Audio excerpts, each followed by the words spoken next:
Hello children, हमारे इस video का टॉपिक है सीरीज आरएलसी सर्किट में रेजोनेंस। तो ये रेजोनेंस क्या होता है और आरएलसी सर्किट में रेजोनेंस कैसे होता है। तो चिल्ड्रन, अगर हमारे पास एक सीरीज आरएलसी सर्किट है, okay, so we have a series RLC circuit like this. We have a resistor, inductor and a capacitor. तो हमारे पास एक सीरीज आरएलसी सर्किट है और इसे हमने कनेक्ट किया है वी वोल्टेज से, साइनोसॉइडल वोल्टेज से, एसी वोल्टेज से कनेक्ट कर दिया। यह है एल आर सी। तो अगर ये जो करंट है, if this current becomes maximum, यानी कि अगर ज्यादा से ज्यादा करंट इस सर्किट से फ्लो होने लगे, तब हम कहेंगे कि ये आरएलसी सर्किट रेजोनेंस में आ गया है। तो सीरीज रेजोनेंस में क्या होता है? When maximum current flows in RLC circuit, it is said to be in resonance. तो जब मैं कहता हूं कि आरएलसी सर्किट रेजोनेंस में है, इसका मतलब ये जो करंट फ्लो हो रहा है ये मैक्सिमम पॉसिबल करंट है। और चिल्ड्रन, अगर आपको इस करंट को मैक्सिमम बनाना है तो आपके इन तीनों के इंपीडेंस को मिनिमम बनाना पड़ेगा। कॉमन सेंस है ना, करंट को अगर बढ़ाना है तो ऑपोजिशन को कम कर दो। So for current to be maximum, impedance should be minimum. अब इंपीडेंस का क्या फॉर्मूला है? Impedance is under root R square plus XL minus X C तो होल स्क्वायर। ये होता है इंपीडेंस का फॉर्मूला। अब इसको मुझे बनाना है मिनिमम, क्योंकि अगर इंपीडेंस बन जाएगा मिनिमम तो करंट बन जाएगा मैक्सिमम। अब चिल्ड्रन, आर तो रेजिस्टेंस है, आर रेजिस्टेंस है, तो आर बदलेगा नहीं। एक बार आपने रेजिस्टेंस लगा दिया तो फिर वो रेजिस्टेंस बदलेगा नहीं। ओके, तो आर फिक्स्ड है यहां पे। एक्सएल और एक्ससी चेंज हो सकते हैं, दीज टू कैन चेंज। क्यों चेंज होते हैं? एक्सएल और एक्ससी क्यों चेंज हो सकते हैं? सर, एक बार इंडक्टर लगाया तो हो गया ना फिक्स इंडक्टर, एक बार कैपेसिटर लगाया तो हो गया ना फिक्स कैपेसिटर। नहीं बेटा, सोचो, इंडक्टर और कैपेसिटर आपने लगा तो दिया, पर एक्सएल और एक्ससी फ्रीक्वेंसी पे भी डिपेंड करता है। करेक्ट? एक्सएल और एक्ससी फ्रीक्वेंसी पे भी डिपेंड करता है। एक्सएल का फॉर्मूला है 2πfl, एक्ससी का फॉर्मूला है 1/2πfc। तो ये दोनों फ्रीक्वेंसी पे भी डिपेंड करते हैं। तो अगर इस वोल्टेज की फ्रीक्वेंसी चेंज करोगे तो ये दोनों भी चेंज हो सकते हैं। तो आर का तो हम कुछ नहीं कर सकते, पर एक्सएल और एक्ससी को चेंज कर सकते हैं। जेड को मिनिमम बनाना है तो आर को तो मैं कुछ नहीं कर सकता। अगर ये मिनिमम हो जाए तो जेड मिनिमम हो जाएगा। If XL minus एक्ससी becomes minimum, z will also become minimum.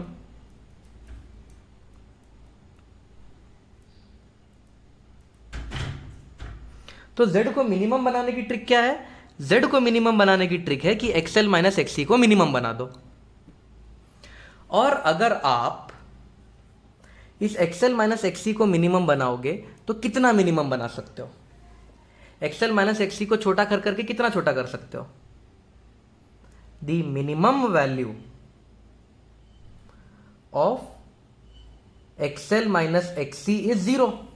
0 से छोटा होगा क्या ये? नहीं, 0 से छोटा तो हो नहीं सकता। तो इसकी मिनिमम वैल्यू है 0। तो अगर ये 0 हो जाए तो z भी 0 हो जाएगा। Therefore XL minus एक्ससी is 0। तो जब एक्सएल और एक्ससी इक्वल हो जाएंगे, यानी कि जब इंडक्टर और कैपेसिटर का जो ऑपोजिशन है वो इक्वल हो जाएगा, उस वक्त आपका जो सर्किट है वो रेजोनेंस में आ जाएगा। तो यहां तक लिख लीजिए, मैं पेज टर्न कर रहा हूं। तो ये कह सकते हैं कि अगर एक्सएल और एक्ससी इक्वल हो जाए तो सर्किट का जो इंपीडेंस है वो मिनिमम हो जाएगा, यानी करंट मैक्सिमम हो जाएगा, यानी कि वो रेजोनेंस में आ जाएगी। तो एक्सएल इक्वल टू एक्ससी ये कंडीशन फुलफिल होना चाहिए रेजोनेंस के लिए। यानी जो इंडक्टर है वो कैपेसिटर के अपोजिशन जितना होना चाहिए। अब एक्सएल का फॉर्मूला है ओमेगा एल और एक्सी का फॉर्मूला है 1/ओमेगा सी। तो ओमेगा को यहाँ ले लेते हैं, ओमेगा स्क्वायर हो जाएगा 1/LC, देयरफॉर ओमेगा हो जाएगा 1/√LC। ओमेगा तो 2πf होता है, तो 2πf हो जाएगा 1/√LC, देयरफॉर फ्रीक्वेंसी हो जाएगी 1/2π√LC। अगर ये फ्रीक्वेंसी हो गई, यानी कि ये एंगुलर फ्रीक्वेंसी हो गई, यानी कि इस फ्रीक्वेंसी का आप वोल्टेज सप्लाई कर दो या इस एंगुलर फ्रीक्वेंसी का वोल्टेज सप्लाई कर दो, तो एक्सएल और एक्सी इक्वल हो जाएंगे। जैसे ही एक्सएल और एक्सी इक्वल हो जाएंगे, एक दूसरे को कैंसिल कर देंगे, एक दूसरे को कैंसिल करके एक्सएल माइनस एक्सी 0 बना देंगे, यानी कि जो जेड है वो मिनिमम हो जाएगा, यानी कि करंट मैक्सिमम हो जाएगा, यानी कि इंपिडेंस यानी कि रेजोनेंस हो जाएगा। So this is called as resonant frequency. तो रेजोनेंट फ्रीक्वेंसी का क्या फॉर्मूला है? Resonant frequency is given by F not is equals to 1/2π√L/R। तो इस फ्रीक्वेंसी पे रेजोनेंस होगा, इसलिए कॉमन सेंस है कि इसका नाम रेजोनेंट फ्रीक्वेंसी रख दिया। This is the formula for resonant frequency. और अगर 2π नहीं लिखोगे तो ये रेजोनेंट एंगुलर फ्रीक्वेंसी बन जाएगा। If you don't write 2π, instead of resonant frequency you can say resonant angular frequency. So this is the formula for resonant frequency. इस frequency पे रेजोनेंस हो जाएगा। तो अब चिल्ड्रन देखते हैं कि इंपिडेंस फ्रीक्वेंसी से किस तरह से अफेक्ट होता है। तो हमें पता है अगर फ्रीक्वेंसी होगी लो, यानी कि फ्रीक्वेंसी काफी कम है, if frequency is less than resonant frequency,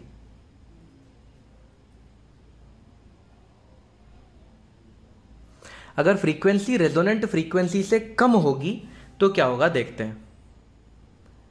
हमें पता है z का फॉर्मूला है z इक्वल्स टू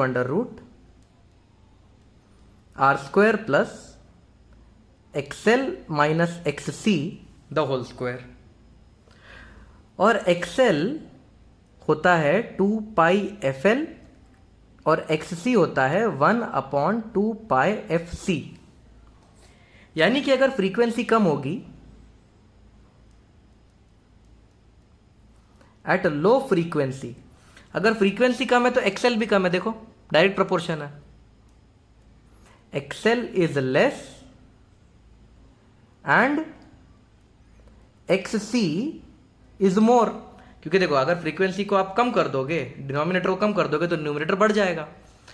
तो रेजोनेंट फ्रीक्वेंसी से अगर आपकी कम फ्रीक्वेंसी है तो एक्ससी डोमिनेट करेगा, therefore एक्ससी will dominate and circuit will be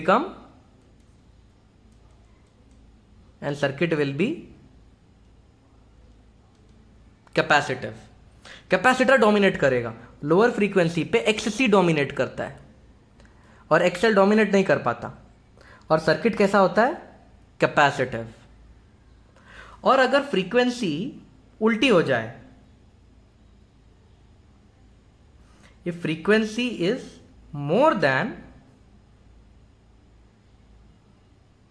resonant frequency, यानी फ्रीक्वेंसी अगर बढ़ जाए तो एक्सएल डोमिनेट करेगा और एक्ससी डोमिनेट नहीं कर पाएगा। XL will become greater than XC and circuit will B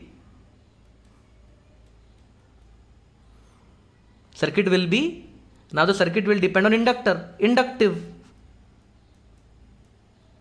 यानी इंडक्टर जैसी प्रॉपर्टीज ज्यादा दिखाएगा सर्किट। और अगर फ्रीक्वेंसी हो गई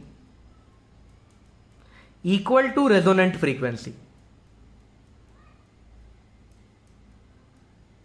तो एक्सएल और एक्सी एक दूसरे को काट देते हैं, तो XL will become equal to XC. तो एक्सएल और एक्सी एक दूसरे को काट देंगे, देखो एक्सएल और एक्सी इक्वल हो गए तो एक दूसरे को काट देंगे, और जो इंपिडेंस होगा, इंपिडेंस विल बी रेजिस्टिव, क्योंकि अगर एक्सएल और एक्सी एक दूसरे को काट देंगे इस फॉर्मूला में तो जेड की वैल्यू क्या होगी, आर। देखो अंडर रूट आर स्क्वायर करोगे तो आर, तो अगर एक्सएल और एक्सी एक दूसरे को काट देंगे तो इंपिडेंस हो जाएगा रेजिस्टिव एंड मिनिमम, क्योंकि रेजोनेंट फ्रीक्वेंसी पे जो इंपिडेंस होता है वो मिनिमम होता है। तो चलिए अब इन सारी इंफॉर्मेशन की मदद से हम ग्राफ बनाएंगे फ्रीक्वेंसी वर्सेस जेड का। तो चलो अगर हम ग्राफ की मदद से समझने की कोशिश करें तो यहां बना देते हैं इंपिडेंस और यहां बना देते हैं फ्रीक्वेंसी। अगर फ्रीक्वेंसी लो होगी तो कैपेसिटर डोमिनेट करना चालू कर देगा और हमारा सर्किट कैपेसिटिव बन जाएगा।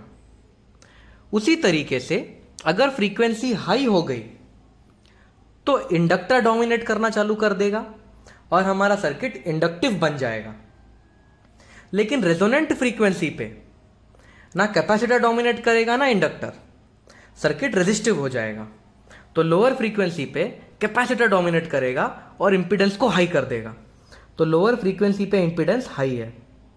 फिर जैसे जैसे फ्रीक्वेंसी बढ़ाओगे, देखो फ्रीक्वेंसी बढ़ती जा रही है, इंपिडेंस कम होते जा रहा है। एक पर्टिकुलर फ्रीक्वेंसी पे जिसे हम कहेंगे एफ नॉट या रेजोनेंट फ्रीक्वेंसी, रेजोनेंट फ्रीक्वेंसी पे जो Z है उसकी वैल्यू कम हो जाएगी। रेजोनेंट फ्रीक्वेंसी पे Z की वैल्यू मिनिमम होती है और Z की वैल्यू मिनिमम होके रेजिस्टेंस जितनी हो जाती है। अब फ्रीक्वेंसी बढ़ाओगे तो इंडक्टर डोमिनेट करना चालू कर देगा कुछ इस तरीके से। तो रेजोनेंट फ्रीक्वेंसी के पहले हमारा सर्किट कैपेसिटिव था और रेजोनेंट फ्रीक्वेंसी के बाद हमारा सर्किट इंडक्टिव हो जाएगा और ठीक रेजोनेंट फ्रीक्वेंसी पे हमारा सर्किट रेजिस्टिव हो जाएगा। तो अगर मैं कहूं at frequency less than resonant frequency, capacitive हो जाएगा। कैपेसिटिव मतलब current will lead the voltage. और at frequency greater than resonant frequency, current will lag the voltage. क्यों लैग क्यों करने लगेगा, क्योंकि इंडक्टिव बन जाएगा। और अगर मैं कहूं at frequency equal to resonant frequency, current and voltage will be in phase. Current और वोल्टेज फेज में आ जाएंगे क्योंकि सर्किट ना कैपेसिटिव रहेगा ना इंडक्टिव, वो बन जाएगा प्योरली रेजिस्टिव। अब चिल्ड्रन हमने इंपिडेंस का ग्राफ देखा, इंपिडेंस वर्सेस फ्रीक्वेंसी। तो अब हम देखेंगे करंट वर्सेस फ्रीक्वेंसी। तो करंट वर्सेस फ्रीक्वेंसी का ग्राफ कुछ इस तरीके का बनेगा। यहां डालते हैं करंट, यहां फ्रीक्वेंसी की जगह मैं एंगुलर फ्रीक्वेंसी लिख रहा हूं चिल्ड्रन, एक ही बात है, फ्रीक्वेंसी लिखो या एंगुलर फ्रीक्वेंसी लिखो, बस 2 पाई का फर्क आता है। तो चिल्ड्रन अगर आप ये पिछला वाला डायग्राम देखेंगे तो स्टार्टिंग में इंपिडेंस हाई, फिर इंपिडेंस लो, फिर इंपिडेंस हाई। इंपिडेंस मतलब करंट का अपोजिशन। तो पहले करंट को हाई अपोजिशन, फिर करंट को लो अपोजिशन, फिर करंट को हाई अपोजिशन। तो अब ये जो ग्राफ बनेगा इसमें करंट को पहले हाई अपोजिशन फील होगा, इसलिए शुरुआत में करंट कम होगा, फिर धीरे धीरे धीरे धीरे धीरे धीरे करंट बढ़ता जाएगा और फिर करंट कम होता जाएगा। तो इंपिडेंस का एग्जैक्ट उल्टा ग्राफ करंट का बनेगा। शुरुआत में इंपिडेंस हाई तो करंट लो, और एंगुलर फ्रीक्वेंसी पे, रेजोनेंट फ्रीक्वेंसी पे, करेक्ट, इसको ओमेगा नॉट लिख देते हैं। यहां पे ओमेगा नॉट क्या है, resonant angular frequency. Resonant angular frequency पे जो करंट हो जाएगा वो मैक्सिमम हो जाएगा और फिर उसके बाद Z फिर बढ़ने लगता है तो करंट कम हो जाएगा। तो this is the graph of current versus frequency. चलन इसको हम मान लेते हैं, let this current be current at resonance. तो इस करंट का नाम दे देते हैं हम करंट एट रेजोनेंस। ओके, तो this current is current at resonance. तो ये ग्राफ बनेगा करंट वर्सेस फ्रीक्वेंसी का। तो जैसे जैसे फ्रीक्वेंसी बढ़ाओगे करंट बढ़ता जाएगा जब तक आप एंगुलर फ्रीक्वेंसी पे ना पहुंच जाओ। फिर एंगुलर फ्रीक्वेंसी पे पहुंचने के बाद अगर आप फ्रीक्वेंसी बढ़ाओगे तो करंट कम हो जाएगा। यहाँ पे कैपेसिटर डोमिनेट कर रहा है और यहाँ पे इंडक्टर डोमिनेट कर रहा है, और ठीक बीच में सिर्फ रजिस्टर डोमिनेट करता है। अब चिल्ड्रन, इस ग्राफ पे 2 पॉइंट सिलेक्ट किए जाते हैं। वो 2 पॉइंट है ये 2 points. These are the 2 points which are selected on this graph. और इन 2 पॉइंट की खासियत ये होती है कि इन 2 पॉइंट्स का जो करंट होता है वो होता है रेजोनेंस के करंट का √2। The currents at these 2 point is the current at resonance divide by √2। इन दोनों पॉइंट्स को हाफ पावर पॉइंट्स भी कहा जाता है।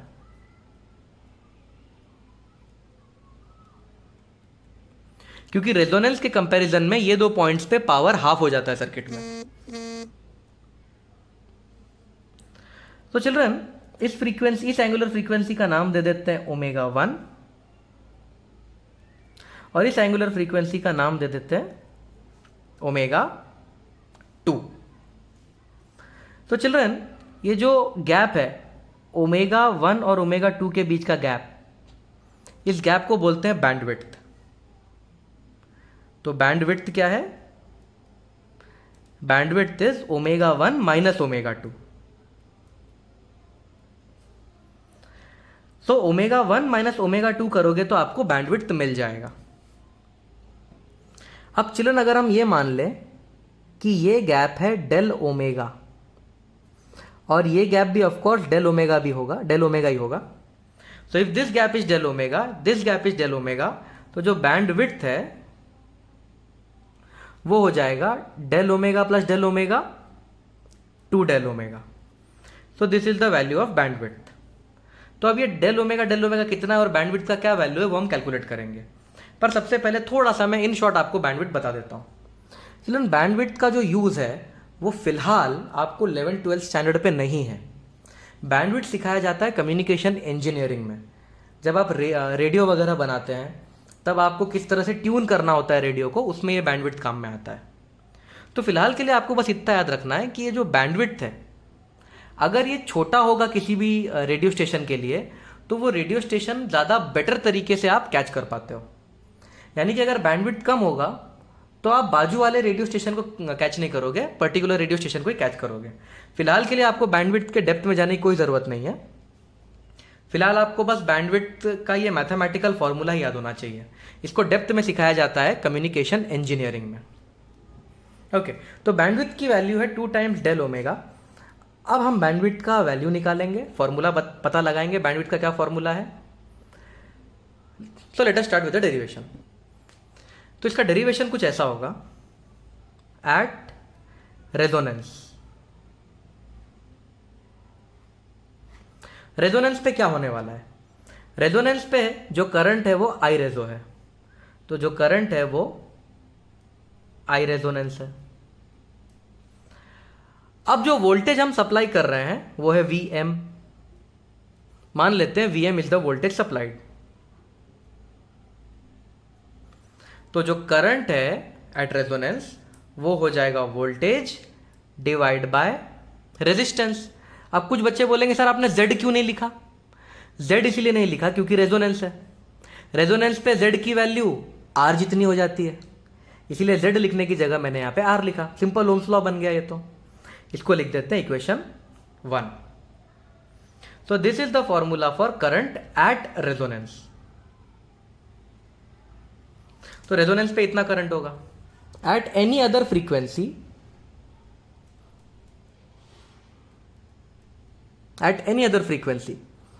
the current will become the maximum value of current will become Im is equals to voltage divided by Z। क्योंकि दूसरी frequencies पे Z और R इक्वल तो नहीं होते, सिर्फ रेजोनेंस पे Z और R इक्वल होते हैं। तो रेजोनेंस पे Z की जगह R लिख सकते हो, लेकिन बाकी फ्रीक्वेंसीज में Z की जगह Z ही लिखना पड़ेगा। तो जो Im की वैल्यू हो जाएगी वो हो जाएगी Vm अपॉन Z होता है under root R² plus XL minus XC the whole square. तो आई एम की वैल्यू हो जाएगी V M upon under root R square plus XL होता है ओमेगा एल। मैं मान लेता हूं कि फ्रीक्वेंसी है omega 1। Okay, let omega be omega 1। तो एक्सएल कितना हो जाएगा ओमेगा 1 एल माइनस एक्सी कितना हो जाएगा 1 upon omega 1 C the whole square. अब चिल्ड्रन, अगर मैं ओमेगा को ओमेगा 1 मान रहा हूं, यानी कि अगर मैं इस फ्रीक्वेंसी को कंसिडर कर रहा हूं, तो ग्राफ देखो, ग्राफ के हिसाब से मेरा करंट होना चाहिए आई रेजोनेंस बाई √2। अगर मैं फ्रीक्वेंसी ओमेगा 1 ले रहा हूं तो करंट होना चाहिए आई रेजोनेंस बाई √2। तो करंट आई एम की जगह में लिख सकता हूं current at resonance divide by √2 V M upon under root R square plus omega 1 L minus 1 upon omega 1 C the whole square. तो चलो ना, आप यहां तक लिख लो, मुझे पेज टर्न करना है अभी। Please right till here. तो ये हमने लिख दिया, जो पीछे लिखा था वही मैंने फिर से लिखा है। पर करंट एट रेजोनेंस क्या था? करंट एट रेजोनेंस था V M divide by R. देखो, हमने थोड़ी देर पहले लिखा था current at resonance is V M divide by R. फिर ये √2 को एज इट इज लिख दिया, बाकी सब हमने एज इट इज लिख दिया।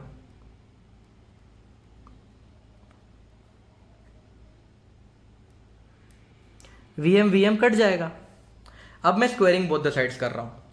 इसको स्क्वायर करूंगा तो ये हो जाएगा 2r square is equals to, इसको स्क्वायर करूंगा तो स्क्वायर रूट हट जाएगा, R square plus omega 1 L minus 1 upon omega 1 C the whole square. ये आर स्क्वायर को यहां ले आएंगे तो 2r square minus R square becomes R square equal to omega 1 L minus 1 upon omega 1 C the whole square.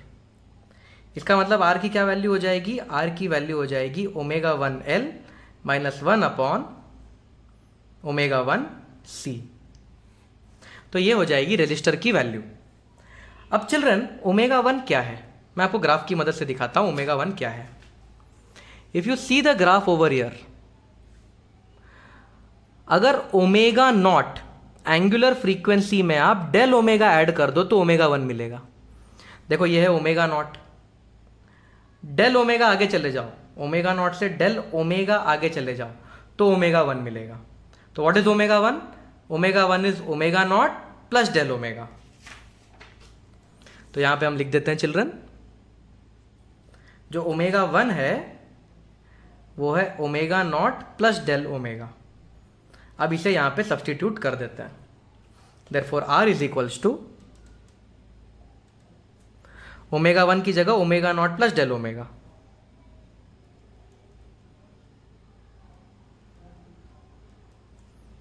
Minus 1 upon omega 1 की जगह omega not plus del omega into सी।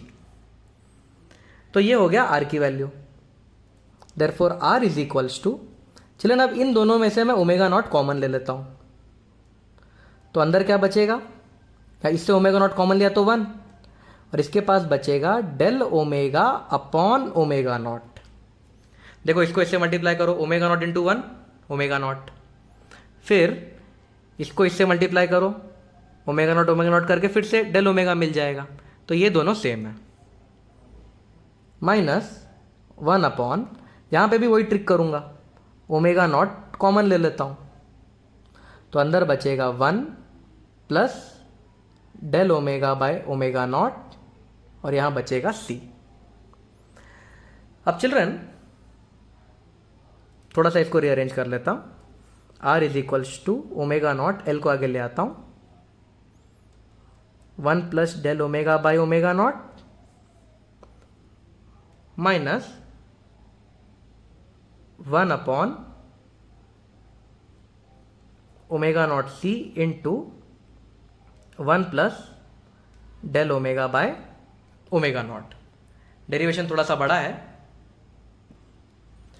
अब children, हम एक बात जानते हैं, ये जो ओमेगा नॉट होता है ये होता है 1 upon under root L C. Therefore omega not का स्क्वायर हो जाएगा 1/LC। देयरफॉर C की वैल्यू हो जाएगी 1/ω0² L। करेक्ट? ये ओमेगा है, ये ओमेगा नॉट स्क्वायर है, तो C की वैल्यू मिल गई। इसे मैं यहां सब्स्टिट्यूट कर देता हूं, तो हमारे पास जो इक्वेशन है वो कुछ ऐसा बन जाएगा,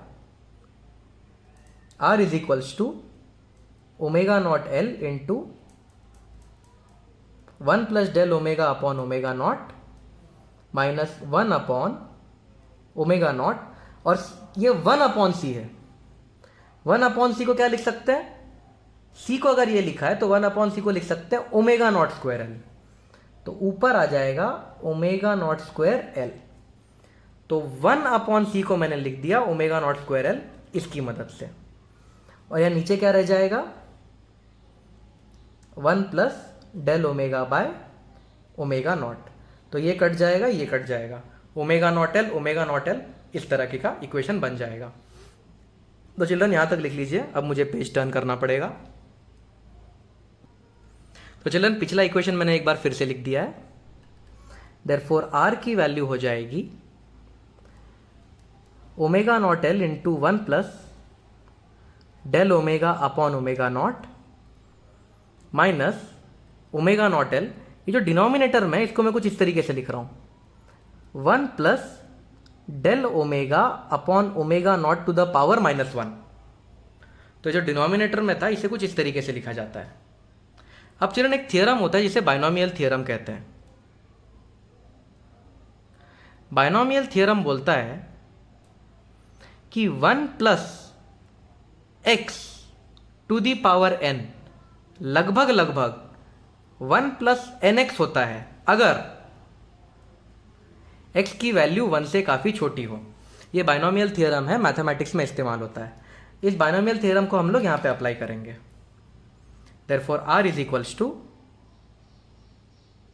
ω0L into 1+del⍵/ω0 minus ω0L। तो ये 1+x to the power n हो जाएगा 1, ये इससे मल्टीप्लाई हो जाएगा, देखो n इससे मल्टीप्लाई हो जाता है तो nx हो जाता है, ये इससे मल्टीप्लाई हो जाएगा तो ये हो जाएगा -del⍵/ω0। तो ये बन जाएगा बाय बाइनोमियल थियरम। थोड़ा सा कंफ्यूजिंग है, पर बाइनोमियल थियरम अगर आप ये समझ लो तो ये समझ में आ जाएगा। देयरफॉर R की वैल्यू हो जाएगी ω0L माइनस ω0L कैंसिल हो जाएगा, ω0L del⍵/ω0 minus of minus plus ω0L del⍵/ω0। तो ये कट जाएगा, तो R की वैल्यू हो जाएगी 2L del⍵। तो 2del⍵ कितना हो जाएगा?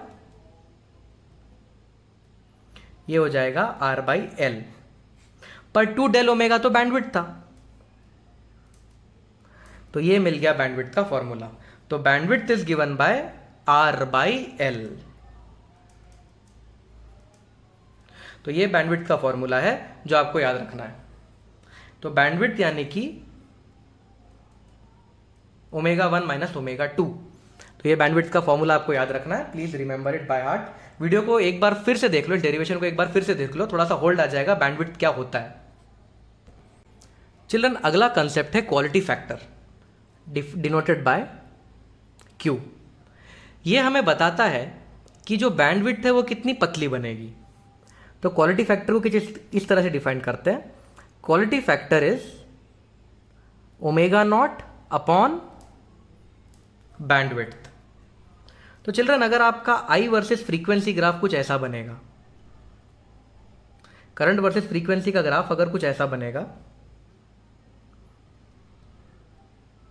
ये हो जाएगा ω1 ω2। आप देख सकते हैं बैंडविड्थ बड़ा है, यानी कि इसकी जो क्वालिटी फैक्टर है वो कम है। तो अगर क्वालिटी फैक्टर कम होता है तो I वर्सेस F का ग्राफ चौड़ा दिखता है, और अगर क्वालिटी फैक्टर ज्यादा होता है तो ये ग्राफ है वो इस तरह से पतला होता है। तो क्वालिटी फैक्टर जितना बड़ा होगा ग्राफ आपका उतना ही नैरो बनता जाता है। तो क्वालिटी फैक्टर हाई होगा तो बैंडविड्थ लो होगा और ग्राफ एकदम पतला बनेगा। चलन अभी अभी हमने बैंडविड्थ का फॉर्मूला पढ़ा, वो था R/L। तो बैंडविड्थ की जगह आप R/L लिख सकते हो। तो ये बन गया क्वालिटी फैक्टर का फॉर्मूला।